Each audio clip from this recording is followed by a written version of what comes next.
Today I want to share 3 toddler snack ideas that are easy to make, they don't leave much mess, and you can just take them anywhere you want. If you've planned a day out somewhere or your toddler goes to nursery, you know how important it is to have some snacks on hand.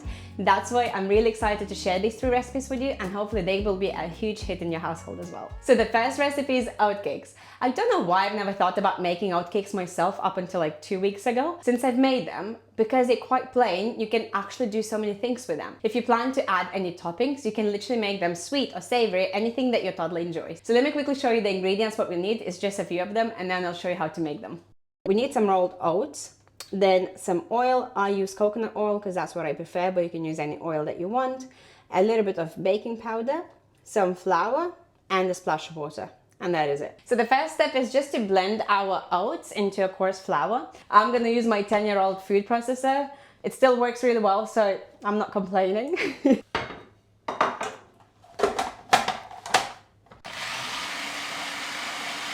I like my oats to look something like that. I don't like try to make it completely smooth, because I think it gives a nice texture. So from now is actually very easy. We're just gonna put everything together and just roll our oatcakes and then just put them in the oven to bake, and that's it. Just making some space. I always find it very fun to bake with my toddler, especially if you have to knead the dough and then roll it into something. Amelia actually really enjoys that as well. Obviously, she would not be able to do much, so I highly recommend that. Just have some fun with them. I forgot to mention in the beginning that we'll need some extra flour just to dust our surface. You might need to add a little bit more, just depending how sticky your dough is. But don't put too much as well, because it might be too hard then. I'm wondering if you like to bake with your toddlers or just do some fun food-related activities. I always find it interesting because I feel like this is the way that our toddlers can get to know food better, and especially if they don't like certain things. I feel like when they have enough time to play with it, and then they're actually able to try what they made, that just makes such a big difference. I always try to do that with the foods that she doesn't really like, especially as you know that toddlers just go through phases, and like one week they might like something, another week they don't like it, and you just always have to like be in this kind of constant battle. And one day you might make dinner with one ingredient that she always loved, and then the next day she just doesn't like it. Anyways, so when I discovered something like that, I like to literally make a plate with that kind of food and let her play, let her smell it, let her touch it, let her lick it, let you know, like things like that. And I really think that that makes such a big difference because they're able to explore that food with all their senses. So I'm just gonna re-roll all the dough because I don't like to waste anything. If it doesn't work out as well, it doesn't really matter, but it should be fine. So I would say don't make it too thin because they would burn in the oven. And then if you have any cookie cutters, just use them. I only have the Christmas one, so we're just gonna use that. It doesn't really matter. Or you can just use a glass with thin edge and then just use that instead of your cookie cutter. I always used to do that with my mom because we never had cookie cutters. I put them in the oven for about 15 to 18 minutes. I'll keep an eye on them and just monitor. When I see that the edges are slightly browned, but not too much to be fair, I'm gonna take them out and then just let them cool completely. In the meantime, it's a perfect time just to clean up. Are you ready for the second recipe? So this is my favorite. I could eat all of them myself and not share, but I wouldn't do that. But you know what I mean. So it's banana and orange oat bites. So good. It is just so easy to make. Literally, it takes you 5 minutes, no more, to prep everything and then put that in the oven again and bake them. So mwah. Let me show you the ingredients first and I'll show you how to make them. So we'll need some oats, ripe banana. My banana is not too ripe, but that's what I have. So just use what you have in hand. Some cinnamon, some orange juice. I used fresh orange, or I just squeezed some juice. But you can also use a ready-made orange juice if you prefer. And then this is optional. If you use an actual orange, I would highly recommend using some orange zest as well, because it adds such a depth in flavor and it's just so delicious. But again, you can completely just skip that if you want to. I think my oatcakes are ready, so let me take them out from the oven and let's see together how they are. So they are ready. I don't want to hold it now because it's very hot. I forgot to mention that I actually used some milk, just a little bit on top. Just brush them all over just to remove that white flour, otherwise it would just be there. And I put it back in the oven for like about 2 minutes or so. And that's basically how they look like. Okay, let's make our bites now. It's very easy, as I said. We first just need to mash our banana, add some orange juice, put everything else together, mix it in, and that's it. Put them to bake.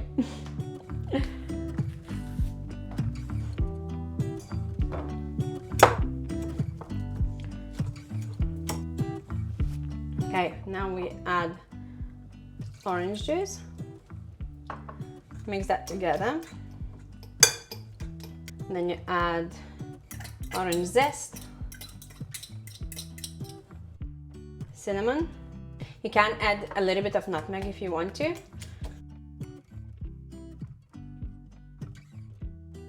And the last thing is just your oats.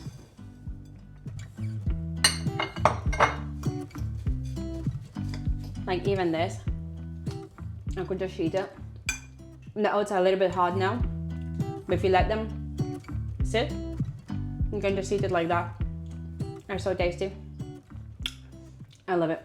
I just love it. It reminds me of Christmas because I'm so Christmas obsessed. Believe it or not, I already watch Christmas movies from now on. They're all in September. Yeah. If you don't relate, I don't blame you, but anyways, it reminds me of Christmas because it has so much orange and cinnamon. So it's up to you how you want to use it. You can either just take a teaspoon or tablespoon and then just literally put dollops on your baking tray, or you can just take a same into your hand and then just kind of do a little ball. In that way, I suppose it just keeps the shape a bit better. But again, it's not really necessary as long as your banana was big enough and it holds the shape. I prefer just to take the extra step to make sure that it actually stays in place.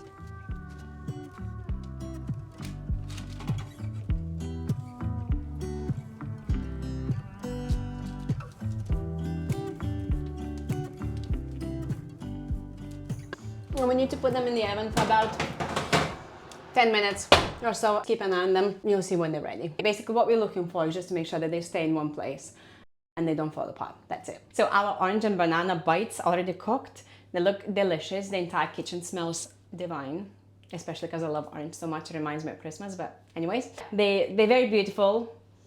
They're extremely hot at the moment, so I'm gonna leave them to cool completely. I'm really trying to resist now. I really don't wanna keep eating and then talking at the same time while I'm filming the video, but I do not have any time because my toddler is asleep, so I need to make sure that I can finish this video in the meantime. So let's try one of them, even though I'm not gonna lie, I already had one, but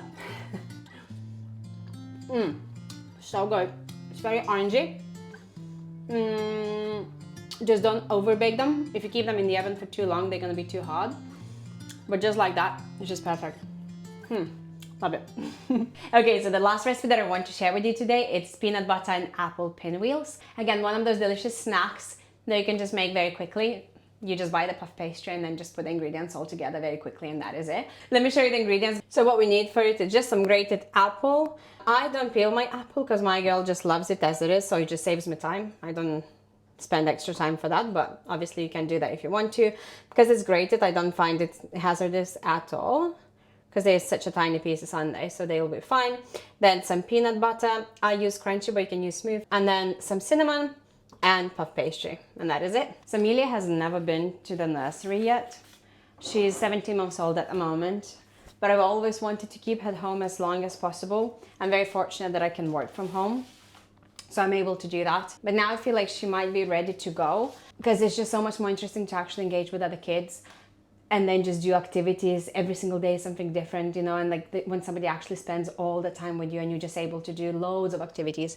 Because let's be honest, like when they're at home, even though, yes, I do spend loads of time with her, we always try to do something else. We always try to go to classes or do something else.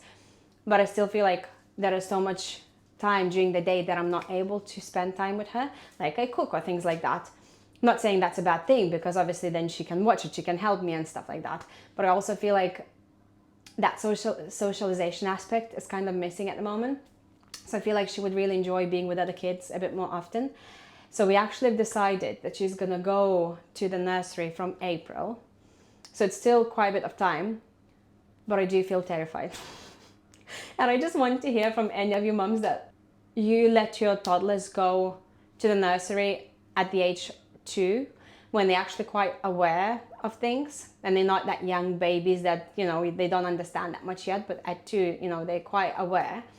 And then how did that go for you? Was it difficult? How did you find all the drop-offs? How long did it take if it was very bad? And just, yeah, I just really want to hear about it because I feel so stressed out about this. And even though I do think it's the right decision to do, at the same time, I just feel very scared. I want to make sure that it's the right decision for her. And I want to hear some other opinions or like some other experiences from you, how that went for you. So if you don't mind sharing, that would be very useful, because I do feel so scared now. Anyways, don't even know why I thought about it, but let me just show you that last recipe and then, yeah. Thanks though. So it's extremely easy. We just mix our cinnamon with apples, put peanut butter on top of it, spread it, put apples, roll it, cut it, put it in the oven, and that's it.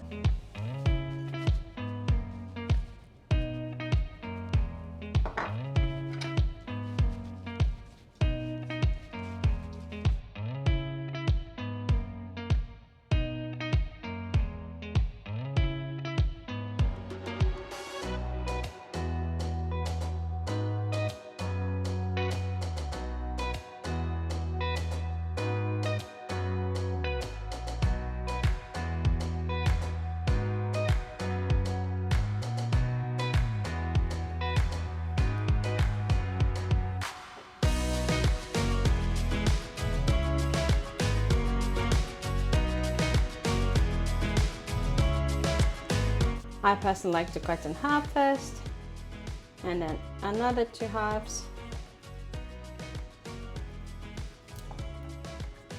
and then into 3s, actually into 4s.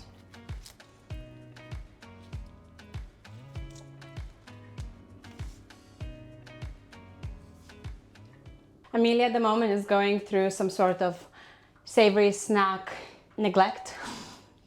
She just refuses all the savory snacks that I make, and that's been happening for the last week. So that is a little bit annoying, and that's probably one of the reasons why all of the snacks that I'm making today, they're sweet. I mean, except the oat cakes, but you can make them sweet or savory, it's up to you. I just don't understand, like, why certain things that you make them in exactly the same way. Or you try to change it, but still, like, you try to give the same ingredient that they left in the past, like last week, and then suddenly they don't like it.